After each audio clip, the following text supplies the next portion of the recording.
உன்னுடைய நண்பன் யாருக்காவது பிறந்த நாளா புத்தகத்தை பரிசா கொடு, திருமண நாளா புத்தகத்தை பரிசா கொடு.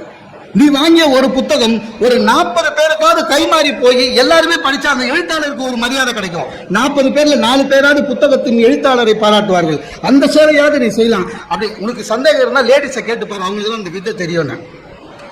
நம்ம நவராத்திரி ஜாக்கெட்டுங்க, இந்த கொலுவுக்கு நவராத்திரி ஜாக்கெட் கொடுப்பாங்கல்ல, யாரும் தைக்க முடியாது. அது பாத்தீங்கன்னா ரவுண்ட்லயே இருக்கும். என் வீட்டில் 50 இருக்குது.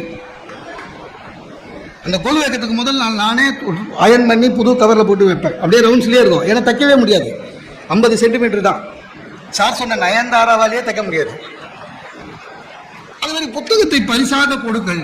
புத்தகம் பரிசாக போனாலும் சரி, மற்றவர்கள் படிக்க வேண்டும் என்பதுதான் நம்முடைய. இந்த எனக்கு ஒரு தலைப்பு கொடுத்துருக்காங்க.